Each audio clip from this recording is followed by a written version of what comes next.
We are a Bible-believing, Bible-teaching, Bible-preaching church. We are Agape Fellowship, a church where love is what we do. Pastor David Camp Sr. and the Agape Church family welcomes everyone to our sanctuary for 10 a.m. morning worship service and for Tuesday night Bible study at 6 p.m. You can also continue to join us virtually every Sunday and every Tuesday. For those joining us inside of the sanctuary on the first and third Sundays and Tuesdays, we will observe the 3 W's. The following ministries will remain virtual. Start each morning with prayer on the daily prayer call at 9 a.m. Receive your weekly soul food with Reverend Troy Roland for Sunday school at 9:30 a.m. on Sunday mornings via YouTube. There are multiple ways for you to worship with us through giving. Follow us at Agape Fellowship BC on Facebook and Agape Fellowship MBC on YouTube. For more information, visit our website at www.agapefellowshipchurch.org. Thank you for joining us. Service will begin soon.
Good afternoon, and welcome to Agape Fellowship Missionary Baptist Church Facebook Live Mental Health Series. This afternoon, we will get into the second installment of the mental health series and have a discussion about mental health self-care. Oftentimes, people don't think about their own self-care. My name is Reverend Kenneth Brown here at Agape Fellowship Missionary Baptist Church. I am also a licensed clinical mental health counselor, licensed in the state of North Carolina, to see and provide mental health counseling and spiritual counseling for children, couples, and individuals. I hope that what you hear today will be something that will help you in your own personal mental health self-care. If we could go to our first slide. So today we want to look at the whole person relative to mental health self-care.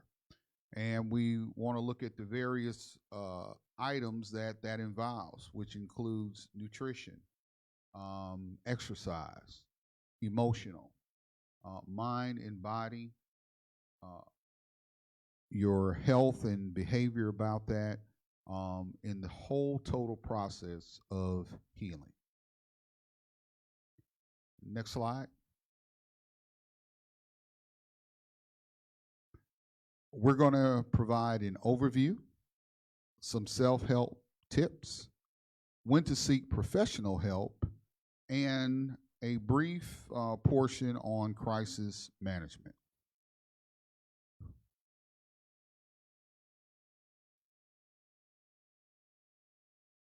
In our first part of the overview, mental health includes the emotional, psychological, and social well-being of a person. In other words, how we think, how we feel and act is all tied into ourselves as one triune being, mind, body, and soul. Our mental health is more the absence of a mental illness. So when we are thinking clearly, when we are able to process events that happen in our lives, if we can manage our stress properly, manage our anger properly, and not allow ourselves to become overreactive, these are signs of good mental health. So what does the self-care portion mean? It means very simply exactly what it says, that we are actively taking a look to ensure that we are caring for ourselves and caring for our mental health in a way that keeps us on an even keel, for lack of a better term, to make sure we stay in a place of peace, a place of calmness, a place of normal emotional reaction. A lot of times people will say, well, normal is relative, and it is. However, some things we know are inappropriate and not acceptable. If your anger causes you to stab people, cuss them out, fight, kick, shoot, those are not acceptable forms of anger. The Bible even tells us that we should be angry, or we can be angry, but we should sin not.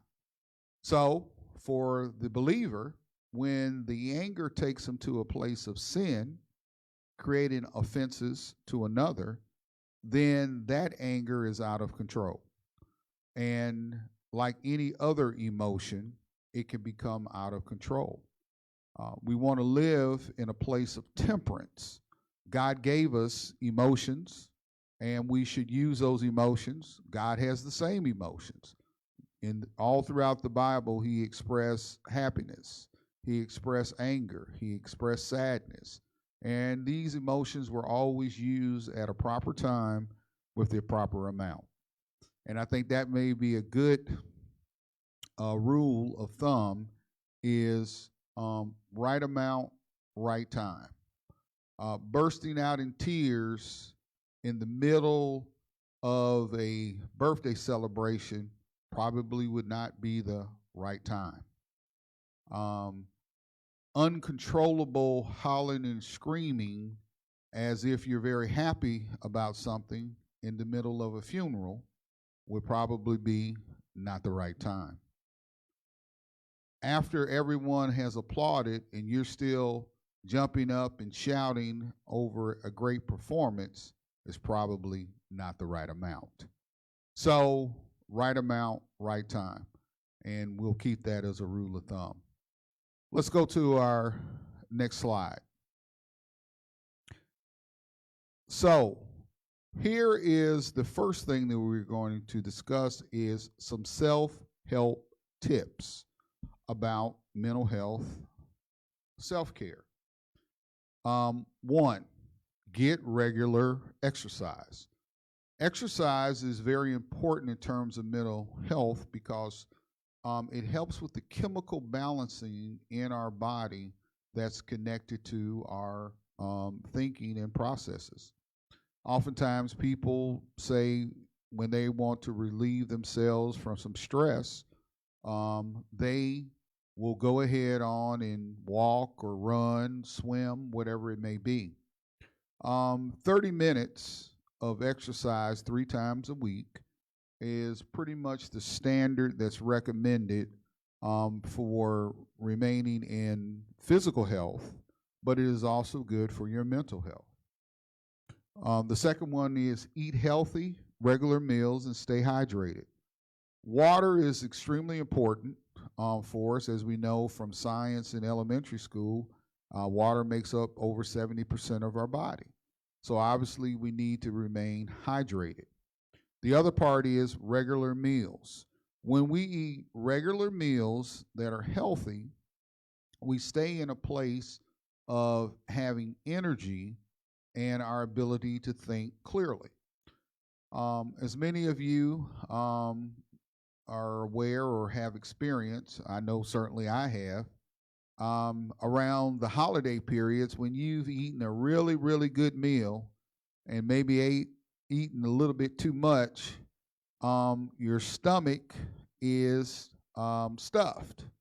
And the blood rushes to your stomach in order to digest that food, and then you feel sleepy because you don't have that energy or that blood flow more so in your brain. Well, certain types of foods can draw on that blood as well and can put us in a place where we don't think clearly, we feel sluggish, our minds are not sharp. So healthy eating is very important. Make sleep a priority. Make sleep a priority. Make sleep a priority. Adults, and I will say in the United States of America, we do not pay more attention to the amount of sleep that we get at the nighttime. When we go to bed at night, that is a period for our body to heal. It is a period for our body to power down and recharge to do the things that it will need to do for the next day. So it's very important that we make getting good rest a priority in our lives.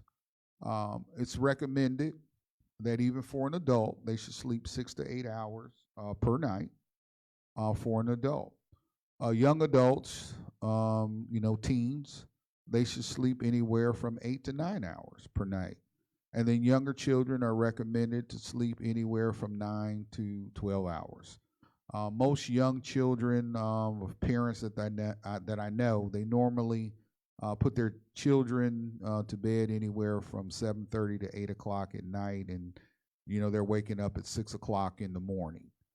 In most cases, some of them get to bed a little earlier, maybe 7 or whatever, but they're in that 9 to 12-hour range. Does life get in the way sometimes, and you're out at a late baseball game and you don't get in till 11 o'clock? Sure. Are you out at a celebration sometimes and maybe you don't get in till after midnight? Absolutely. A special family night at home and everybody watched a good movie on Disney or whatever? Absolutely. So you may not always do this, but you should make a good habit of trying to get that amount of sleep at least 4 to 5 times per week if you can. Good rest helps to keep a good mind. And then the last tip that I will offer here before we go to our next topic is try a relaxing activity. Explore relaxation or wellness for yourself by having an activity that you like to do. Something that allows you to rest your mind. We can sometimes think too much and think all the time. That is not healthy. When your mind is constantly going all the time about things, that is not healthy. Our minds need time to rest, they need time to power down.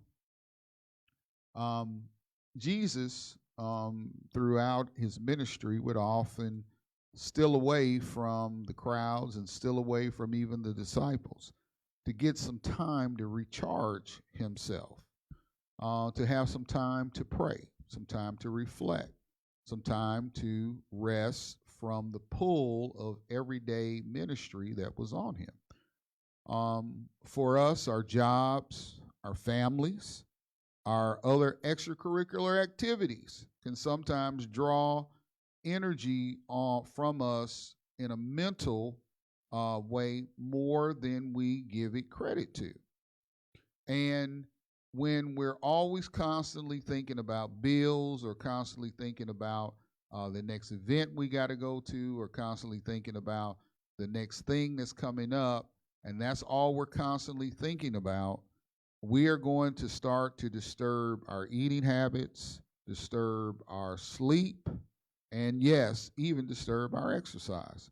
So we have to have activities, or we should have activities where we enjoy them and give our minds a chance to think, relax, and reflect on other things. For me, I fish. I like to go fishing.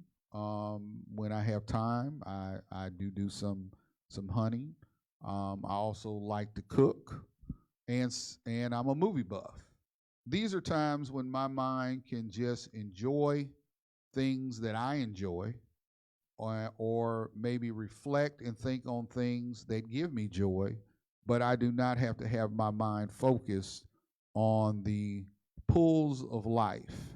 As important as they may be, they have their place and they should stay in that place so that your mind can enjoy some things that bring you happiness. Let's move on to our next topic. Setting goals and priorities. This is the next set of tips. I say set goals and priorities because when we do not allow ourselves to organize our life, we can find a place of being overwhelmed to come very quickly. When everything is important, then we don't know what's really important. Everything cannot be important. Everything cannot be an emergency. Everything cannot be number one in your life. And if everything is categorized in that state, then you need to step back, relook what's going on, and prioritize what is really most important. I recommend a list of 3 to 5 things at a time that are prioritized as most important, and you really designate them as most important. and then check those off. And when you've checked those off, then you can go on to some other things. This does two things. First, it creates organization for you.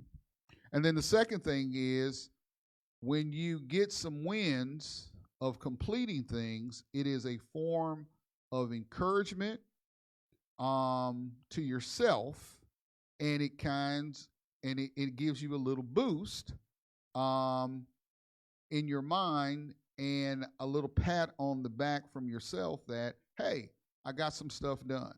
Hey, I was able to get that knocked out. Wow, that's been sitting around for a long time. Never thought I would ever get that done. You know, that was easier than I thought it would be. So setting goals and priorities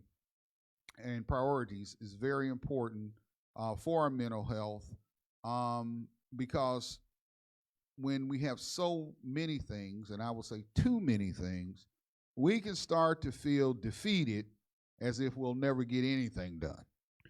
And that can really lead some people to places of great anxiety or depression, neither of which we want in our lives. I would also recommend, if you are like me, pray about what should be prioritized in your life and set those as God has set them for you and see how easy it is to accomplish them. The next thing I want to talk about is practice gratitude.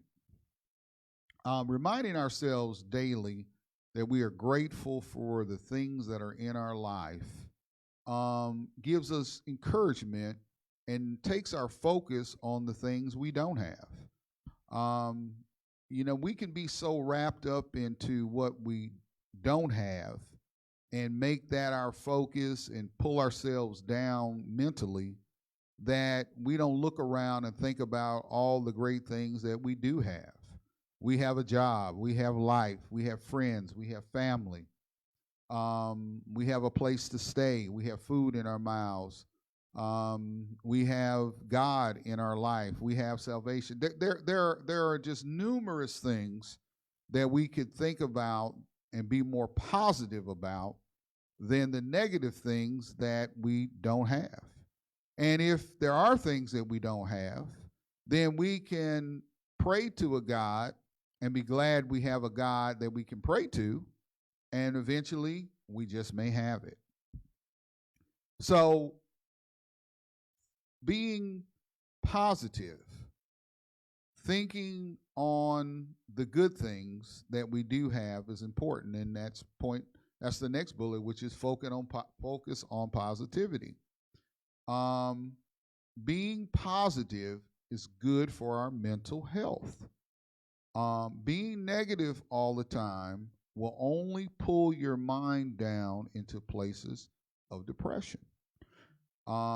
If you think about a person who is always in a place of thoughts of doom and gloom, thoughts of this is never going to happen, thoughts of I don't know why these people are here, thoughts of I'm stuck in this, thoughts of I don't have that, they just can't continually pile one bad thought on top of another bad thought until they're buried in all of the negative thoughts, and then they can't even see the good things that are in their life.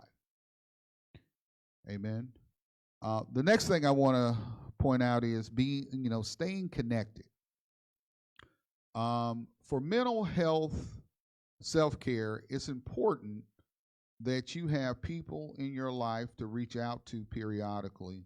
Call them on the telephone, meet them somewhere for lunch, go over to each other's houses, however you may do that. But staying connected with people is important in mental health self-care. Isolation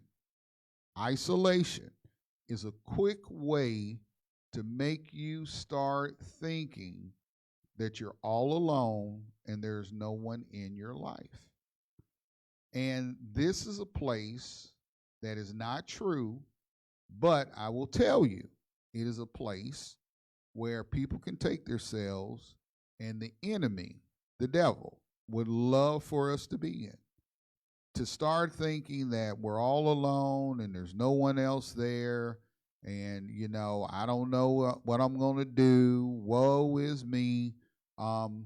That's not a place we want to be. We need to stay connected and remember there are people we can reach out to. There are family members who love us. There are friends who care about us.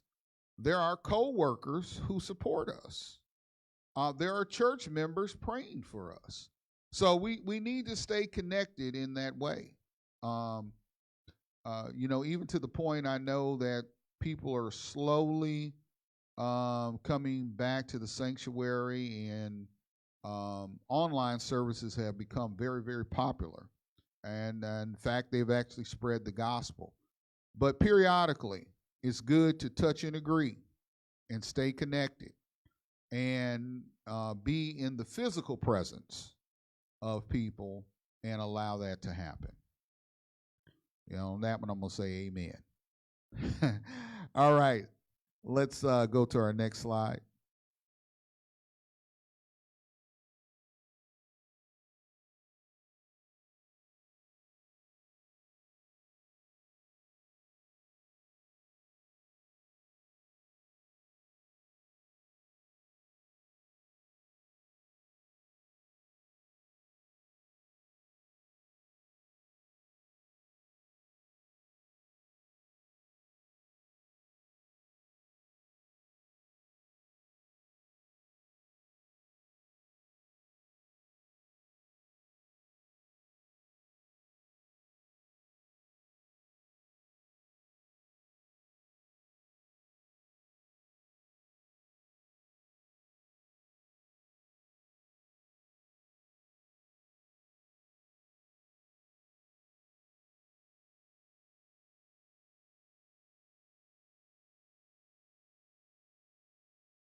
I think if I ever get to a place where I would say something like, such as, I don't want to go fishing anymore, I'm going to seek some help. Because to lose interest in something that I have enjoyed all my life, or lose interest in something I enjoy a lot, that is an indicator of withdrawing from life. If you were changing because you wanted to do something different, that's different. That's not quite the same thing, because now you're just saying, well, I used to really like going to baseball games, but now I prefer going to football games more. So now you're just changing something for something else. But to lose interest altogether, that's something different. The inability to perform daily functions and responsibilities. I don't want to clean my house anymore. I don't want to cook. I don't want to brush my teeth. I don't want to comb my hair. I don't want to take the trash out. I'm sure some of you have seen TV shows that show how people, they have lost all interest and they just live sometimes in places of utter filth. Sometimes they don't take care of their own children. And this is not because of a place of neglect, but it often can be a place of mental illness, not having any interest in the daily functioning of normal responsibilities an individual would do. I do want to point out, if you start to see some of these signs, don't wait until you start manifesting several symptoms. If you start to see any one of these symptoms over a prolonged period of time, you should seek treatment and help at that time. You should want to find a place where you can go talk to a friend or family who could help you get connected with someone that would help you with your mental health. Again, I recommend that you start first with your medical provider, your primary medical provider, and describe to them in detail. Make sure that you are specific with time and what your symptoms are, and ask the question, do you think maybe I need to go see a therapist? And then your medical doctor should be able to help you and point you in the right direction. I pointed out here the National Institute of Mental Health is a reference place where you can go and find other tips that I have described here. I want to give some of the main ones. Certainly there are other things that can be indicators, but these are typically the most prevalent ones that I see in most clients that I provide mental health therapy for. Next slide. So, in closing, I want to say that mental health self-care is exactly what that is. Each one of us has to take a look at our own health, our own mental health, and do those things that are going to help us with our mental health. We talked about the tips, the exercise. We talked about the various ways that we can look at our nutrition, look at what we're doing in our lives. We talked about the treatment. And on crisis management, the thing that I want to tell you is this. Number one, if anyone says that they feel suicidal, you want to call 911. If they say that they feel suicidal, they have a plan, they seem to have means to do it, you want to call 911 and get that person to a hospital for evaluation immediately if they're talking like that. That is the number one thing for crisis management, and which that being prevention. The second thing for crisis management, there are crisis lines that are out there, several of them. You can actually Google crisis line for help. You can call. They normally have someone on there to talk to people who may not be necessarily suicidal, but they may be expressing they have some issues or problems that they need to talk out, and maybe they would say they're contemplating, but they're not actually saying they want to kill themselves. And I use that word because those are the words that we actually use in a therapeutic setting, which is, do you want to kill yourself? When it comes to suicide, you have to be very exact, very specific about what is the mindful intention of a person relative to taking their life. So that's not a time to be politically correct.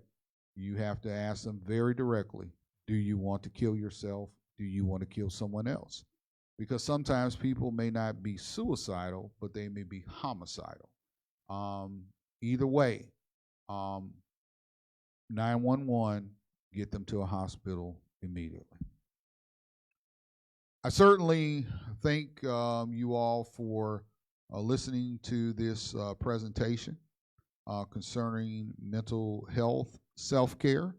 I hope the tips and things that have been spoken here this afternoon, that you would be able to use them and work on your own mental health self-care on a daily basis. Again, if you think you're exhibiting symptoms that we talked about in here, please seek treatment and help for that. God bless each and every one of you, and thank you for coming here to hear this at Agape, because at Agape, love is what we do. God bless each and every one of you, and have a very good afternoon.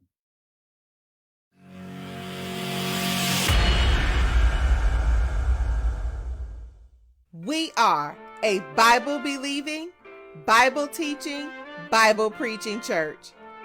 We are Agape Fellowship, a church where love is what we do. Pastor David Camp Sr. and the Agape Church family welcomes everyone to our sanctuary for 10 a.m. Sunday morning worship service and for Tuesday night Bible study at 6 p.m. You can also continue to join us virtually every Sunday and Tuesday. For those joining us inside of the sanctuary, on the first and third Sundays and Tuesdays, we will observe the 3 W's. The following ministries will remain virtual. Start each morning with prayer on the daily prayer call at 9 a.m. Receive your weekly soul food with Reverend Troy Roland for Sunday school at 9:30 a.m. on Sunday mornings via YouTube. There are multiple ways to worship with us through giving. Follow us at Agape Fellowship BC on Facebook and Agape Fellowship MBC on YouTube. For more information, visit our website at www.agapefellowshipchurch.org. Thank you for joining us. We will see you soon.